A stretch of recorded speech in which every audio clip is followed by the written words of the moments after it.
예루살렘, 평화의 도시. 역대상 11장 4절에서 9절, 누가복음 13장 34절, 시편 122편 1절에서 9절 말씀입니다. 다윗이 온 이스라엘과 더불어 예루살렘 곧 여부스에 이르니 여부스 땅의 주민들이 거기에 거주하였더라. 여부스 원주민이 다윗에게 이르기를 내가 이리로 들어오지 못하리라 하나 다윗이 시온 산성을 빼앗았으니 이는 다윗 성이더라. 다윗이 이르되 먼저 여부스 사람을 치는 자는 우두머리와 지휘관으로 삼으리라 하였더니 수르야의 아들 요압이 먼저 올라갔으므로 우두머리가 되었고 다윗이 그 산성에 살았으므로 무리가 다윗성이라 불렀으며 다윗이 밀로에서부터 두루성을 쌓았고 그 성의 나머지는 요압이 중수하였더라. 만군의 여호와께서 함께 계시니 다윗이 점점 강성하여 가니라. 예루살렘아, 예루살렘아, 선지자들을 죽이고 내게 파송된 자들을 돌로 치는 자여, 암탉이 제 새끼를 날개 아래에 모음같이 내가 너희의 자녀를 모으려 한 일이 몇 번이냐. 그러나 너희가 원하지 아니하였도다. 사람이 내게 말하기를 여호와의 집에 올라가자 할 때에 내가 기뻐하였도다. 예루살렘아, 우리 발이 내 성문 안에 섰도다. 예루살렘아, 너는 잘 짜여진 성읍과 같이 건설되었도다. 지파들 곧 여호와의 지파들이 여호와의 이름에 감사하려고 이스라엘의 전례대로 그리로 올라가는도다. 거기에 심판의 보좌를 두셨으니 곧 다윗의 집의 보좌로다. 예루살렘을 위하여 평안을 구하라. 예루살렘을 사랑하는 자는 형통하리로다. 네 성 안에는 평안이 있고 네 궁중에는 형통함이 있을지어다.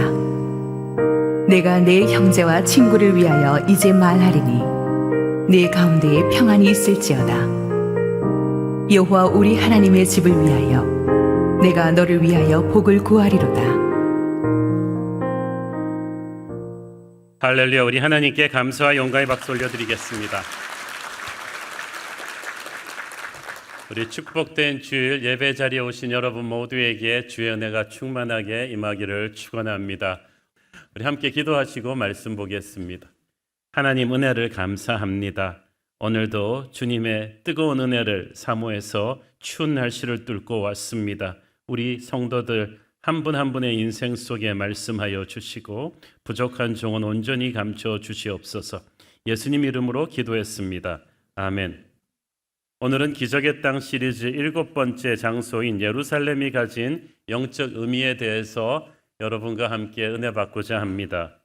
예루살렘은 이 평화를 우리가 히브리어로 샬롬이라고 하는데 예루살렘은 한마디로 이 평화의 도시라는 뜻이죠. 그런데 아이러니컬하게도 이 예루살렘이 평화의 도시 값을 참 못했죠. 지난 2000년간 전 세계에서 가장 많은 전쟁과 파괴를 겪어온 도시가 예루살렘이 아닌가 합니다. 한 100년도 평화한 적이 없이 계속 예루살렘은 임자가 바뀌고 전쟁을 치렀고 지금도 이스라엘과 하마스 전쟁이 아직 끝나지 않지 않았습니까? 이 예루살렘이 예루살렘답지 못하게 된 것은 예루살렘을 지켜야 될 하나님의 백성들의 타락과 불순종 때문이었습니다. 예루살렘은 창세기 14장에 처음 이름이 등장하는데 믿음의 조상 아브라함 때 살렘이라는 이름으로 등장합니다. 그때 아브라함이 불가능한 전투를 이기고 돌아왔을 때 너무 감사한 마음이 가득했죠. 그때 살렘 왕 멜기세덱이 나와서 영접했고 아브라함이 그에게 11조를 줍니다. 그 뒤 오랜 시간이 지난 뒤에 아브라함은 약속의 씨앗인 이삭을 낳게 되는데 하나님께서는 이 이삭이 자라니까 또 제물로 바치라는 청천벽력 같은 명령을 주셨습니다. 그렇지만 믿음의 사람 아브라함이 눈물을 삼키고 또 모리아 산까지 이 이삭을 데리고 가서 제물로 바치기 직전에 하나님이 그 믿음을 보시고 중단시키셨죠. 그리고 그 순양을 대신 제물로 이제 바치게 해서 큰 은혜를 주시고 또 아브라함을 그때부터 믿음의 조상으로 본격적인 복을 주시기 시작하셨습니다. 이 엄청난 역사가 이루어진 모리아 산이 바로 예루살렘 땅이에요. 그래도 이삭은 하나님이 대신 죽어줄 순양을 예비하셨지만 먼 훗날 똑같은 장소 갈보리 언덕에서 예수님은 직접 죽임을 당하셨고 그가 우리의 죄값을 치러 주심으로 우리가 구원받을 수 있었습니다. 그래서 거기에는 우리를 사랑한 하나님의 아들 예수님의 피가 흘려진 곳입니다. 그 예루살렘은 예수님이 머리 대신 교회를 상징합니다. 우리를 위해 돌아가신 주님의 십자가 피값으로 사신 것이 교회예요. 그래서 오늘 우리가 예루살렘을 이야기할 때 교회를 예표하는 것이다라는 걸 생각하고 이 백투백으로 이해하시면 될 것 같습니다. 그 당시 예루살렘이 실제로 대단한 도시라서 하나님이 축복하신 거 아닙니다. 예루살렘보다 크고 훌륭한 도시는 많았죠. 그러나 예루살렘은 하나님이 택하셨기 때문에 아름다워졌어요. 다른 도시들과는 달랐어요. 영적인 세계에서 볼 때 다 흑백인데 예루살렘만 컬러로 딱 보이는 거예요. 천사도 알고 마귀도 아는 영적인 센터가 바로 예루살렘이 된 것은 거기에 모리아산, 거기에 갈보리, 예수님의 피가 흘려진 곳이기 때문이에요. 교회도 마찬가지입니다. 세상의 정부나 기업 조직들에 비하면 그들의 예산, 그들의 건물, 그들의 조직에 비하면 교회는 초라해 보이고 때로는 촌스러워 보일 수도 있습니다. 그러나 교회는 영의 눈으로 볼 때 예수님의 피로 사신 성도들이 모인 공동체이기 때문에 하나님의 임재가 교회 위에 가득합니다. 하나님은 예수님의 피로 산 작은 교회 하나를 청와대 백악관보다 훨씬 더 소중하게 보시는 거예요. 우리는 세상을 볼 때 세상이 강하다고 생각합니다. 교회는 약하고 왜소해 보이지만 하나님의 교회는 주님의 피로 사신 교회는 강합니다. 결코 무너지지 않습니다. 무너지지 않는 정도가 아니라 교회를 핍박하고 무너뜨리려 했던 로마 제국도 그리고 수많은 그 뒤에 제국들은 다 무너졌지만 주님의 몸된 교회는 2000년이 지나도록 지금도 강하고 아름답게 서 있는 줄 믿습니다. 우리는 이 교회를 주님의 십자가 보혈이 감싸고 있음을 믿어야 하고 유구한 역사 속에서 보혈의 힘이 교회를 지킬 것을 믿어야 합니다. 성경의 예루살렘이 이스라엘 나라의 중심지로 우뚝 서게 된 것은 다윗 왕으로 인함이었습니다. 통일 왕국의 왕이 된 다윗에게 가장 중요한 것은 나라의 수도를 정하는 것이었습니다. 그런데 수도를 정하는 게 아주 예민한 일이었어요. 다윗은 남쪽 유다 지파의 지지를 받아서 유다 지파의 터전인 헤브론에서 시작했으니까 헤브론을 수도로 삼을 수도 있었지만 전임 사울 왕의 본거지인 또 북쪽의 마하나임을 그냥 무시해버리면 통일왕국의 시대를 열 수가 없어요. 그래서 다윗은 유다 지파 소속이지만 북과 남을 어우르는 그런 중간 지역의 수도를 택해야만 했습니다. 그래서 예루살렘인 거예요. 가나안 땅의 딱 중간 지점. 그래서 이 예루살렘은 어저께까지 싸우던 12지파들이 남과 북이 다윗과 사울의 세력들이 이전의 갈등을 끝내고 화목을 이루는 곳입니다. 교회는 세상이 만들어 놓은 갈등의 벽을 다 허물고 화목을 이루는 곳인 줄 믿습니다. 세상에서는 노사가 싸웁니다. 세상에서는 기성세대, 신세대가 싸웁니다. 전라도, 경상도가 싸울 수 있어요. 남과 북이 싸울 수 있어요. 가진 자와 안 가진 자가 싸울 수 있고 더불어민주당과 국민의힘이 싸울 수 있지만 교회 안으로 들어오면 그 모든 세상이 만들어진 갈등이 다 필터되고 무너져 내리고 우리는 예수의 피로 하나 되는 줄 믿습니다. 우리는 그래서 교회 안에서 정치 얘기하지 않고 계급투쟁하지 않는 거예요. 왜냐하면 교회는 화목케 하는 공동체이니까. 무엇보다 예루살렘은 믿음의 조상 아브라함의 모리아산이 있던 곳이기 때문에 영적인 기름 부심이 있는 땅이에요. 다윗이 그걸 알았어요. 그래서 통일왕국의 왕이 되자마자 이 예루살렘을 나라의 수도로 삼았습니다. 이제 새 수도 예루살렘은 나라의 정치, 경제, 교육, 문화 모든 국적 운영의 중심이 될 것입니다. 마찬가지로 교회는 인생 모든 것의 중심이 되어야만 합니다. 우리가 배웠잖아요. 민수기에서 12지파가 이동할 때 먼저 성막 먼저 짓고 그 다음에 다른 12지파가 동서남북으로 교회를 에워싸고 짓는 거예요. 16세기, 17세기의 미국 건국의 아버지 청교도들의 마을도 똑같아요. 마을 한복판에 교회 먼저 짓고 그 다음에 법원, 유치장, 병원 다 들어서는 거지. 마찬가지로 교회는 우리의 삶의 중심이 되어야만 합니다.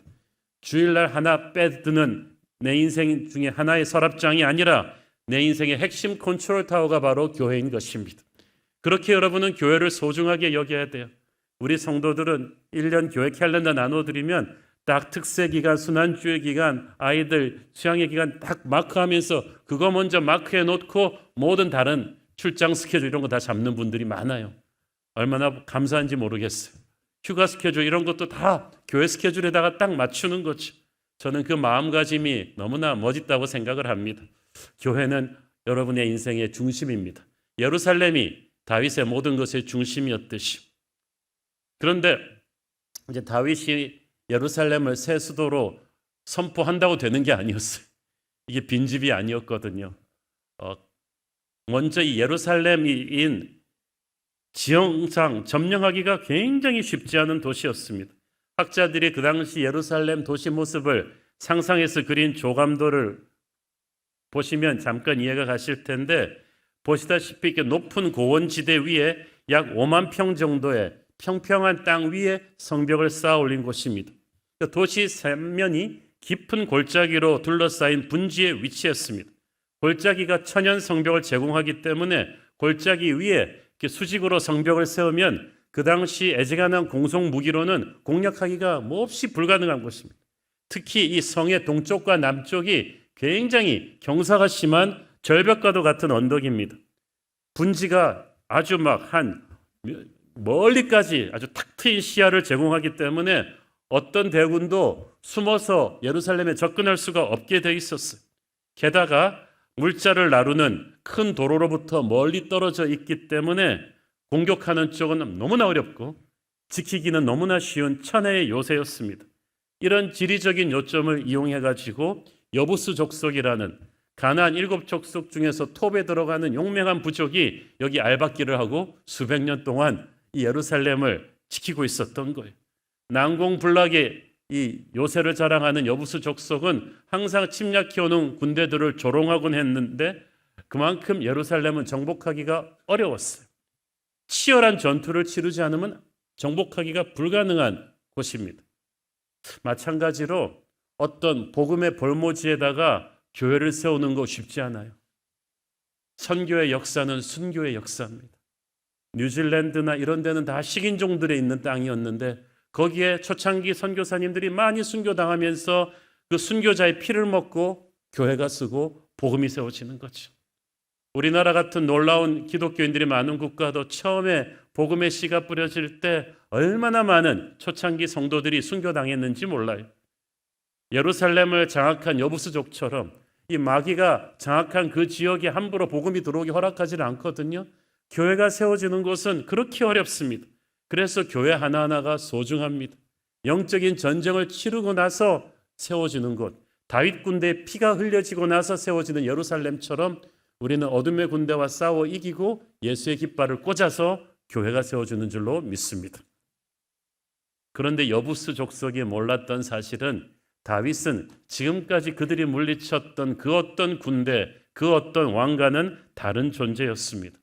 그는 하나님이 기름 부어 세운 유다의 후예였어요. 여호수아가 약속의 땅을 정복하고 각 지파별로 분배할 때 유다와 베냐민에게 준 땅이 예루살렘이었어요.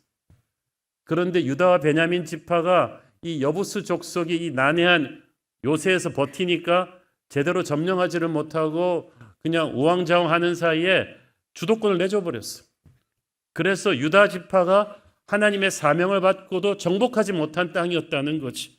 하나님은 유다의 후예 다윗으로 하여금 이 땅을 정복하게 하셨어요. 그래서 정말 하나님의 왕의 지파임을 입증해야 됐던 거죠. 이 다윗에게 그래서 하나님께서는 오래전부터 이 예루살렘에 대한 비전을 심어주셨어요. 다윗이 17살 때 골리앗을 죽였잖아요. 우리는 결과만 놓고 보니까 그냥 승리 쪽만 보지만 그것은 다윗의 목숨을 걸어야 했던 전투였어요. 그런데 그 골리앗을 죽이고 나서 그 골리앗의 머리를 다윗이 어디로 가지고 왔겠어요? 사무엘상 17장 54절 다윗은 그 블레셋 사람의 머리를 예루살렘으로 가져가고 갑주는 자기 장막에 두니라. 짧은 말씀이지만 이 말씀이 상징하는 영적인 의미는 큽니다. 당시 예루살렘 성은 여부수 족속이 지키고 있으니까 들어갈 수는 없었고, 다윗은 아마 골리앗의 머리를 예루살렘 성곽 어느 곳에 꽂고 묻었을 거예요. 그때부터 그 주변에는 많은 시신들이 묻혀서 해골골짜기라는 별명이 붙었는데, 바로 이 해골이라는 말이 골고다예요. 예수님이 돌아가신 골고다가 그곳이 아니었을까라고 추정하는 학자들이 많은데, 왜 다윗이 자기가 목숨 걸고 싸워서 승리한 골리앗의 머리를 하필 예루살렘까지 가지고 와서 묻었겠어? 귀찮게 그 멀리까지. 그것은 성령의 감동이었습니다. 성령께서 그렇게 하게 하셨다고 저는 믿습니다. 청년 다윗은 골리앗의 머리를 그 앞에다 놓으면서 예루살렘 성벽을 올려다보면서 무슨 생각을 했겠습니까? 저 성벽이 바로 자기가 무너뜨릴 성벽임을 알았을 거예요. 그래서 자기가 피로 싸워 이긴 골리앗의 머리를 거기다 꽂으면서 속으로 선포했을 것입니다. 너희들은 보느냐? 이것이 바로 하나님을 대적한 우두머리 골리앗의 머리다. 하나님이 내게 주신 기적 같은 승리의 상징이다. 나는 돌아올 것이다. I'll be back. 나는 반드시 돌아오는데 나의 군대가 함께 와서 너희 이방 족속에게서 이 도시를 되찾아서 하나님의 거룩한 도시로 만들 것이다. 모두가 못 이긴다고 했던 골리앗을 이겼듯이 난공불락이라는 너 예루살렘은 반드시 하나님의 도움으로 내게 무너질 것이다. 그때부터 다윗과 예루살렘을 하나로 묶는 하나님의 시간이 시작되었습니다. 그 뒤로 20년이 흘러서 통일 제국의 왕이 된 다윗이 이제 예루살렘을 정복하러 그 앞에 온 거예요. 이게 우연이 아닙니다. 하나님께서 다윗과 예루살렘을 하나로 묶은 그것이 우연이 아니듯이 하나님께서 여러분과 교회를 하나로 묶은 거, 이거 우연이 아닙니다. 다윗이 목숨을 건 전투에서 골리앗을 쓰러뜨리고 그 머리를 예루살렘 성 앞에 묻으면서 승리를 선포했듯이 예수님께서 그렇게 하신 거예요. 다윗은 구약에서 예수님을 예표하는 인물입니다. 예루살렘의 살렘은 평화라는 뜻이고 여부수라는 이름은 짓밟힌이라는 뜻입니다. 평강의 도시가 오랫동안 그들에게 짓밟혀 있었는데 이제 다윗이 예루살렘을 짓밟았던 여부수를 짓밟고 그곳에 살렘을, 평화의 도시를 회복시켰어요. 예수님이 갈보리 십자가에서 다윗이 어둠의 우두머리 골리앗을 죽였듯이 원수 마귀의 권세를 무너뜨리고 죽음의 권세를 무너뜨리고 승리하신 그 보혈의 피값으로 세운 게 교회입니다. 그게 새 예루살렘입니다. 다윗의 예루살렘 정복도 예수님의 갈보리 십자가 승리도 그냥 얻어진 게 아니에요. 생명을 걸어놓은 영적인 전투의 대가로 주어진 것입니다. 그렇게 정복한 예루살렘, 그렇게 태어난 교회가 얼마나 귀합니까? 교회 하나하나를 우습게 보지 말라는 거예요.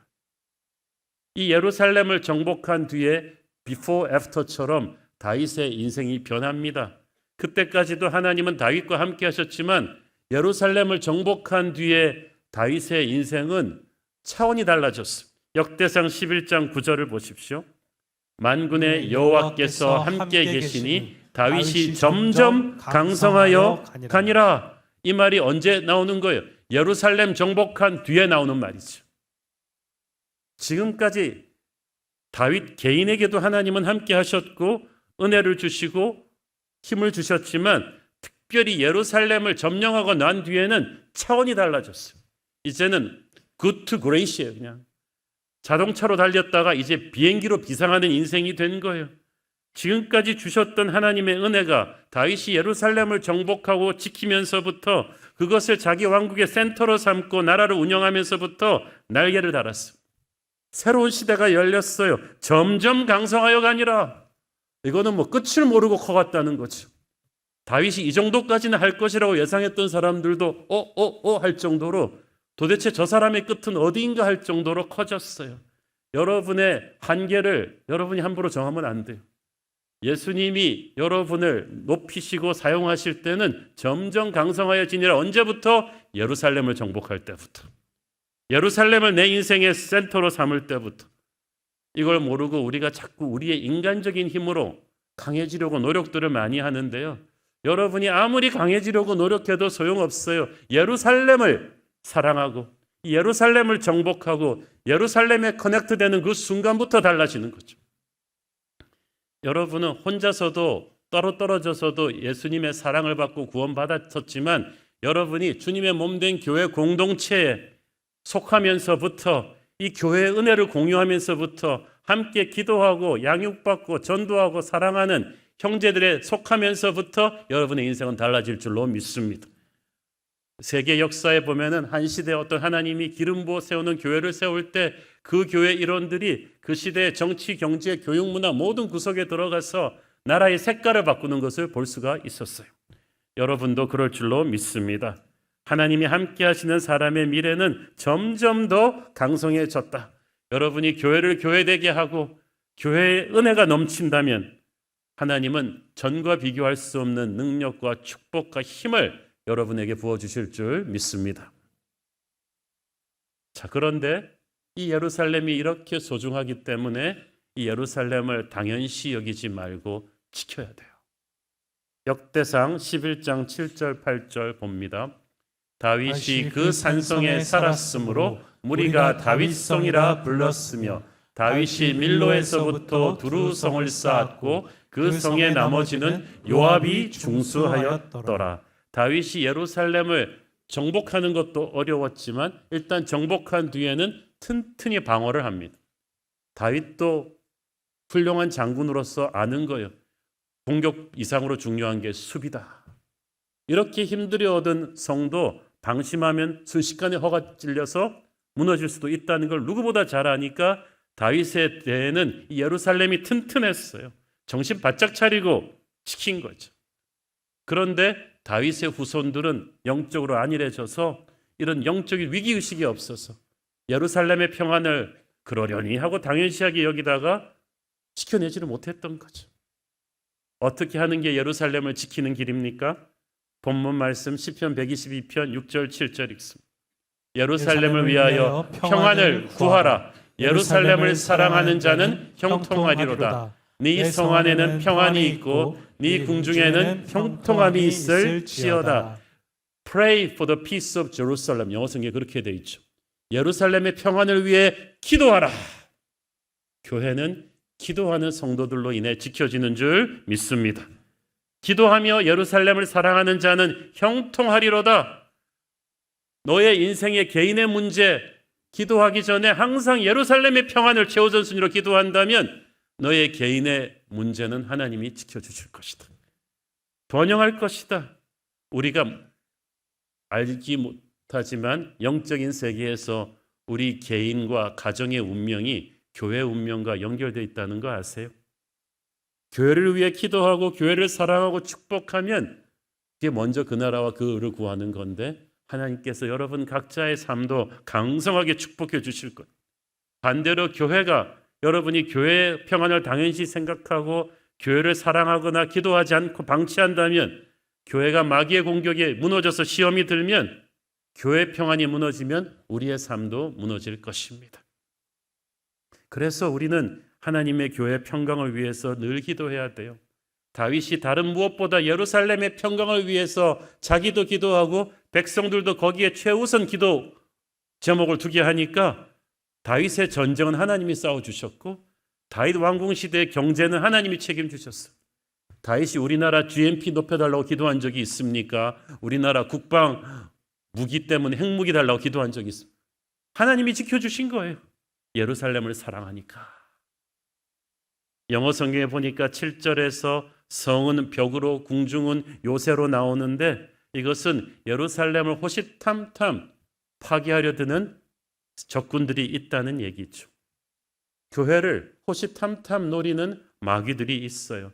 큰 교회는 큰 마귀들 붙고 작은 교회는 작은 마귀 붙고 교회마다 다양한 마귀들이 공격하고 있다는 거죠. 우리가 항상 부흥할 때일수록 방심하지 말고 기도의 보호막을 교회 곳곳에 쳐야 되는 줄 믿습니다. 교회가 기도의 열기가 식으면 이미 방어막이 뚫린 거예요. 방범 시스템이 다 다운된 거예요. 그 다음부터 시험 들고 무너져 내리게 되죠. 저는 교회가 한참 초창기 개척해서 부흥할 때 이걸 인지하지 못했는데 몇 번의 위기를 겪으면서 알게 되었어요. 아, 교회의 평화는 당연한 것이 아니구나.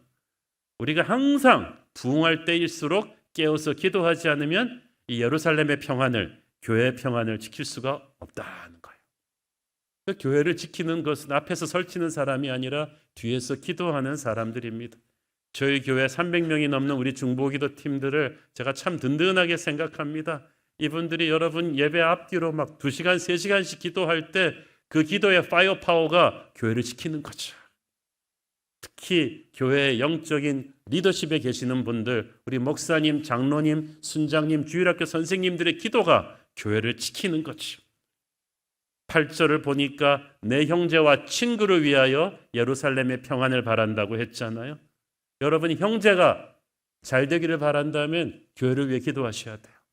가정이 잘 되기를 바란다면 교회를 위해서 기도하셔야 돼요. 시험 든 교회 다니는 분들 얘기를 들어보면 직장과 가정생활이 아무리 평안하다 해도 교회가 시험 들어 쑥대밭이 되니까 사는 게 아니라는 거죠. 왜? 우리가 영적으로 커넥트 돼 있거든요. 연결이 돼 있어요. 나라가 분열되고 싸우는 거 교회가 분열되었기 때문이에요. 한국 교회는 우리 시대에 대한 역사적인 책임의식을 가져야 돼요. 교회가 보이는 것들의 영적인 뿌리거든요. 우리 교회가 서로 사랑하고 화목한다면 이 나라도 분열이 그칠 줄로 저는 믿습니다. 그렇게 애를 써서 우리가 예루살렘을 지켜야 하지만 안타깝게도 죄인된 우리의 방관으로 인해서 타락으로 인해서 예루살렘이 무너져 내리는 경우가 많았어요. 이스라엘 백성이 그랬잖아요. 하나님이 전 세계 열방 중에서 이스라엘 백성들에게 예루살렘을 주셨는데 이 이스라엘 백성들이 영적인 장자로서 책임을 유기한 거예요. 오만해져서 종교 지도자들부터 겉으로 요식행위로서 하나님을 섬기고 타락하니까 하나님의 임재가 예루살렘을 떠났어요. 하나님의 임재가 떠나니까 예루살렘은 속수무책으로 흔들립니다. 하나님께서 몇 번씩 선지자들을 보내가지고 예루살렘아 정신 차려라, 내게로 돌아오라, 안 그러면 큰일 난다고 경고하셨는데 이거 뭐 말을 듣지를 않아요. 예수님 때는 이제 마지막 경고였어요. 근데 그것도 안 되니까 예수님이 예루살렘을 보고 탄식을 하시지 않습니까? 누가복음 13장 34절 예루살렘아 예루살렘아 선지자들을 죽이고 네게 파송된 자들을 돌로 치는 자여 암탉이 제 새끼를 날개 아래 모음같이 내가 너희의 자녀를 모으려 한 일이 몇 번이냐 그러나 너희가 원하지 아니하였도다. 예수님이 구약 성경 전체를 한마디로 요약하시는 거죠. 내가 얼마나 많은 경고를 예루살렘에게 주었는데 이제 내가 마지막 경고장인데 심판이 눈앞에 왔고 누가복음 19장에 보면 예루살렘을 보면서 예수님은 우셨다고 했어요. 이제 예수님이 마지막 경고장이에요. 예수님도 무시했으면 이제 한 세대 안에 예루살렘은 망하게 된다는 거죠. 실제로 그렇게 되었고 그런데 겉으로 웅장하니까 예루살렘 사람들은 위기가 눈앞에까지 왔다는 걸 몰랐어요. 지금 지상교회도 그런 착각에 빠질 때가 많았어요. 한때 영국 교회가 얼마나 부흥했습니까? 100년 전만 해도 그 부흥의 힘으로 우리나라 초기 선교사들도 많이 온 거예요. 한때 미국 교회가 얼마나 부흥했어요. 전 세계에 가장 많은 선교사를 보내는 나라였죠. 우리 한국 교회는 어땠습니까? 불과 우리 부모님 세대에 교회당만 열면 터져나갈 정도로 주일학교가 되던 그런 때가 있었어요. 곳곳에 철야기도 부흥회가 그냥 골목마다 부흥회 사인이 붙는데 작년에 여러분 부흥회 하는 교회 본 적 많은 게 없잖아요. 숫자와 건물을 가지고 이 예루살렘이 영원히 갈 거로 착각해서는 안 된다는 거죠. 타락한 종교 지도자들로 인해 속수무책으로 무너진 예루살렘처럼 우리가 회개하지 않으면 무너진다는 거죠. 주님은 예루살렘이 예루살렘 되지 못할 때 우십니다. 왜? 조금 있으면 망하기 때문이에요. 교회가 교회되지 못하면 하나님 우십니다. 조금 있으면 망하기 때문이에요. 그래서 무너져가는 교회 앞에 서서 Bridging the gap, 우리는 그 간격을 메우는 중보자가 되어야 되는 거예요. 나라가 망하고 이역만리 타국에 포로로 끌려간 다니엘은 10대 때 끌려갔는데 80이 이르기까지 하루에 3번씩 창을 열고 예루살렘을 향해 기도했습니다. 그 기도의 핵심은 예루살렘의 회복이었어요. 자기가 노예 생활하니까 좀 직장 좀 잘 찾게 해달라 뭐 이런 게 아니었어요. 가장 먼저 다니엘이 기도한 건 항상 예루살렘의 평화를 기도하는 거였어요. 그것 때문에 나중에 사자굴까지 던져졌는데도 그 기도를 쉬지 않았어요.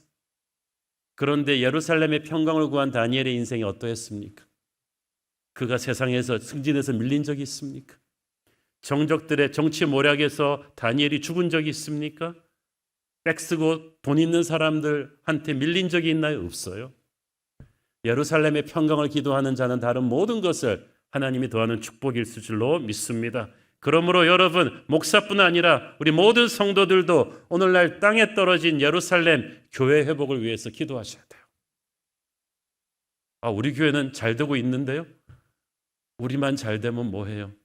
옆에 형제들이 죽어가는데. 10,000개가 넘는 교회가 지난 10년 사이에 문 닫아 버렸는데 80%가 넘는 교회가 100명이 안 되는 미자립 교회인데 60%가 넘는 한국 교회가 주일학교가 없고 70%가 넘는 한국 교회가 청년부가 없는데 수많은 목회자들이 목회가 안 돼서 목회를 떠나고 있는 이 처참한 실정에서 우리가 예루살렘을 회복을 위해 기도해야 돼요. 하나님 앞에 하나님 백성답지 않게 살지 죄를 회개하면서 기도할 때 하나님이 무너진 예루살렘, 이 교회의 영광을 회복시켜 주실 줄 믿습니다. 예루살렘은 우리가 어떤 일이 있어도 반드시 돌아가서 지켜야 될 사명의 땅입니다. 5절 말씀에 보니까 다윗이 시온 산성을 빼앗았으니 이는 다윗성이더라. 여부스가 점령하고 있었을 때는 그쪽 지정학적인 이름인 시온 산성이라고 불렀는데 다윗이 뺏은 뒤에는 City of David, 다윗성이 되었다.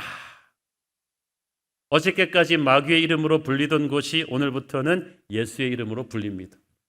어둠의 문패가 떼어지고 빛의 예수님의 문패가 딱 걸리는 거죠. 우리가 그랬어요. 우리는 죄의 노예가 되어 살던 사람들이었습니다. 우리 인생의 문패 위에 딱 죄의 노예 한홍 이렇게 붙어 있었는데 예수의 십자가 은혜로 그 문패가 떼어지고 너는 하나님의 자녀, 크리스찬, 그리스도의 사람이 된 거예요. 그리고 그리스도의 몸된 교회의 성도가 되었어요. 이제 우리가 밟는 모든 땅이 주를 예배하게 됩니다. 이 땅의 정치와 경제, 교육, 문화 모든 영역에 그리스도의 깃발이 휘날리게 되는 역사가 그런 영적인 전투기들을 보내는 것이 항공모함이 바로 교회인 거지. 성경의 인물들에게는 다 그들과 하나님만의 스토리가 있는 땅이 있었어요. 야곱에게는 베델, 모세에게는 시내산, 갈렙에게는 헤브론, 다윗에게는 예루살렘이야. 그의 비전이 이루어지는 그 땅, 그 예루살렘을 다윗은 사랑했습니다. 그 예루살렘에 대한 헌신이 뜨거웠어요. 평생 다윗은 예루살렘 이름만 들으면 가슴이 퍽퍽 뛰었습니다. 시편 122편 1절 2절 읽습니다. 사람이 내게 말하기를 여호와의 집에 올라가자 할 때 내가 기뻐하였도다. 예루살렘아 우리 발이 네 성문 안에 섰도다. 아직 다윗의 때는 성전이 지어지지 않았고 성막만 있는데도 언약궤를 메신 성막만 있는 그 예루살렘을 다윗은 너무나 사랑한 거죠. 그래서 예루살렘 성 안으로 갑시다 그러면 다윗은 그냥 자다가도 벌떡 일어나는 거죠. 여러분 교회 가자 그럴 때 자다가도 벌떡 일어납니까? 기쁨이 있습니까? 아니면 특세 때 알람이 울면 그냥 도살장에 끌려가는 소처럼 일어나가지고 다니엘 금식이라서 먹은 것도 없는데 또 가야 되나 이렇게 갑니까? 저는 다윗이 예루살렘에 뛰어오던 그 기쁨이 여러분이 교회 올 때 있기를 바랍니다. 예루살렘을 사랑하는 거죠. 옛날에 들은 뉴스가 그 시골 낙도에서 있던 아이들이 교육부 초청으로 처음 서울 왔을 때 애들이 얼마나 흥분을 하는지 서울 간다고 말이죠. 서울 가기 전날부터 때 빼고 광내고 단장하고 그리고 서울에 와서는 흥분을 하고 교회를 향한 흥분, 예루살렘을 향한 다윗의 기쁨이 그런 거였다는 거지. 예루살렘아 우리 발이 네 성문 안에 섰도다. 그냥 성문 안에 들어오기만 해도 기쁜. 저는 살아있는 교회는 그런 것이라고 생각합니다. 실제로 우리 교회 성도 중에서는 해외 출장 갔다가 돌아와서 집에 가기 전에 교회부터 오는 분도 있었고, 군대에서 휴가 맡아가지고 나와서 제일 먼저 달려오는 것이 교회인 청년들도 많았습니다. 저는 휴가 갔다가 유학 갔다가 군대 갔다가 돌아올 때 뛰어오고 싶은 그런 교회가 바로 우리 새로운 교회가 되기를 기도합니다. 예루살렘을 사랑한 다윗은 인생의 폭풍 같은 시련을 겪으면서도 예루살렘을 떠나지 않았어요. 어쩔 수 없이 쫓겨날 때가 있었어요. 그때도 돌아오려고 죽을 힘을 썼어요. 늙음하게 압살롬의 반역을 당해서 쫓겨나갔을 때 그랬죠. 다윗이 반군을 격퇴하고 기적 같은 승리를 했을 때 다윗은 딴 거 다 필요 없고 빨리 예루살렘으로 돌아가자. 빨리 예루살렘으로 돌아가자. 신하들이 기가 차서 말렸죠. 전하, 지금의 예루살렘은 옛날의 예루살렘이 아닙니다. 반란군이 휩쓸었기 때문에 곳곳에 파괴된 곳입니다. 예루살렘은 아직도 반군의 자녀 세력이 많아서 전하의 안전을 보장할 수가 없습니다. 지금 가면 누가 충신이고 누가 반역자의 협력자인지 가서 옥석을 가려내는 일이 태산처럼 쌓여 있습니다. 지금 정황이 복잡하니까 조금 이따가 하시죠. 다윗은 상관하지 않는 거죠. 이 골치 아픈 일들이 산적해 있는 예루살렘, 그렇지만 거기가 내가 있어야 될 곳이다. 내가 있어야 될 사명의 땅이다. G.O.D 노래 가사처럼 네가 있어야 될 곳은 바로 거기다. 하나님이 주신 사명의 땅, 그 땅에 내가 있어야 된다는 거죠. 코로나 때 선교지에서 철수해서 한국 들어오신 선교사님들 많았는데 그 수돗물도 안 나오고 그냥 너무나 조악한 시설에서 자야 되는 그 선교지인데도 한국에 그렇게 수돗물 잘 나오고 깨끗한 환경에 있으면서도 몇 개월 지나니까 돌아가야겠다는 거죠. 나는 선교지 가서 죽어야 됩니다. 몸도 안 좋은데 막 선교지를 가서. 최근에 요르단 난민초에서 선교하시는 분, 우리 이철수 선교사님 자기 몸이 안 좋으세요. 그런데 서울에서 보통 분들은 병원에서 치료를 받아야 되는데 간단한 치료받고 또 가는 거지. 거기가 사명의 땅인 거죠. 예루살렘은 바로 그런 곳이. 유다 백성들은 나라가 망하고 전 세계로 흩어졌을 때 어디 가든지 기도한 것은 예루살렘의 평강을 위해서였습니다. 그게 유대인들의 찬양이 되고 유명한 기도문이 되었어요. 샬롬 샬롬 예루살라해 예루살라마 이샬라해 Pray for the peace of Jerusalem. 예루살렘의 평강을 위해 기도하라. 한번 뺏겨보니까 아는 거예요. 예루살렘이 무너지니까 나라가 망한다는 거예요. 나라가 망하니까 경제도 정치도 교육도 가정도 아무것도 없다는 것을 깨달은 거죠. 그래서 이스라엘은 항상 예루살렘의 평강을 위해서 기도했습니다. 여러분, 우리가 교회를 그렇게 사랑해야 돼요. 교회를 평강을 위해서 기도하셔야 돼요. 내가 지켜야 될 자리. 여러분, 예루살렘이 그렇게 무너지고 망했을 때도 다윗은 돌아가서 내가 지켜야 된다 그랬잖아요. 교회가 어렵고 힘들 때가 있는데 그때마다 교회 옮길 겁니까? 교회 안 나갈 겁니까?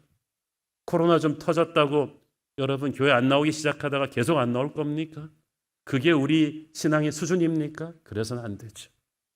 전쟁이 터지고 모든 것이 무너진 예루살렘에도 다윗은 돌아오기를 원했고, 이역말리 타국에 끌려간 다니엘도 예루살렘의 평강을 위해서 기도했기에 그들의 인생을 하나님이 축복하셨잖아요. 여러분의 인생이 지금 어디가 무너져 있든지 간에 예루살렘의 평안을 위해 기도하십시오. 교회를 사랑하십시오. 교회의 평안을 위해서 기도하세요. 그러면 하나님이 여러분의 모든 것을 일으키실 거예요. 성경의 마지막 책 요한계시록 21장을 보면 거룩한 성 새 예루살렘이 나옵니다. 아까 여러분이 그 찬양 후렴 불렸죠. 거룩한 성 예루살렘 예루살렘 그 거룩한 성아. 이 땅의 예루살렘은 죄인들로 인해서 파괴되었어요. 그러나 영원한 하늘의 예루살렘은 파괴되지 않아요.